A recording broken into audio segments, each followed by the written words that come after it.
Genesis 18. The Lord appeared to Abraham near the great trees of Mamre while he was sitting at the entrance to his tent in the heat of the day. Abraham looked up and saw 3 men standing nearby. When he saw them, he hurried from the entrance of his tent to meet them and bowed low to the ground.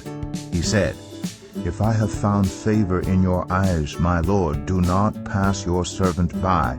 Let a little water be brought, and then you may all wash your feet and rest under this tree. Let me get you something to eat, so you can be refreshed and then go on your way, now that you have come to your servant." "Very well," they answered. "Do as you say." So Abraham hurried into the tent to Sarah. "Quick," he said, "get 3 seahs of the finest flour, and knead it, and bake some bread." Then he ran to the herd, and selected a choice tender calf, and gave it to a servant who hurried to prepare it. He then brought some curds and milk, and the calf that had been prepared, and set these before them. While they ate, he stood near them under a tree. "Where's your wife, Sarah?" they asked him.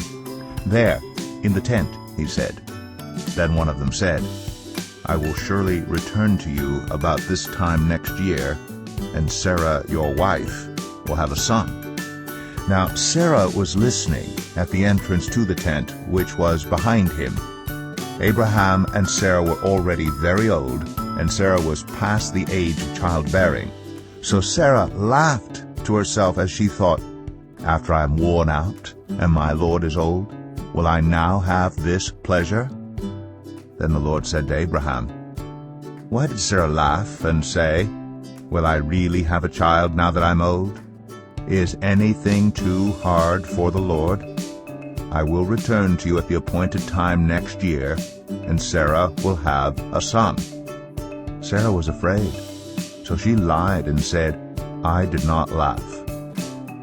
But he said, "Yes, you did laugh."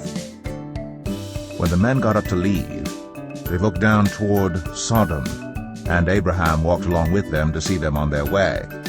Then the Lord said, "Shall I hide from Abraham what I am about to do? Abraham will surely become a great and powerful nation, and all nations on earth will be blessed through him. For I have chosen him so that he will direct his children and his household after him to keep the way of the Lord by doing what is right and just, so that the Lord will bring about for Abraham what he has promised him." Then the Lord said, "The outcry against Sodom and Gomorrah is so great, and their sin so grievous, that I will go down and see if what they have done is as bad as the outcry that has reached me. If not, I will know." The men turned away and went toward Sodom, but Abraham remained standing before the Lord. Then Abraham approached him and said, "Will you sweep away the righteous with the wicked? What if there are 50 righteous people in the city? Will you really sweep it away and not spare the place for the sake of the 50 righteous people in it? Far be it from you to do such a thing, to kill the righteous with the wicked, treating the righteous and the wicked alike. Far be it from you. Will not the judge of all the earth do right?"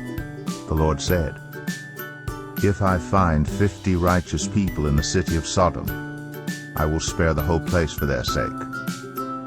Then Abraham spoke up again, "Now that I have been so bold as to speak to the Lord, though I am nothing but dust and ashes, what if the number of the righteous is 5 less than 50? Will you destroy the whole city for lack of 5 people? If I find 45 there," he said, "I will not destroy it." Once again he spoke to him, "What if only 40 are found there?" He said, "For the sake of 40, I will not do it." Then he said, "May the Lord not be angry, but let me speak. What if only 30 can be found there?" He answered, "I will not do it if I find 30 there." Abraham said, "Now that I've been so bold as to speak to the Lord, what if only 20 can be found there?"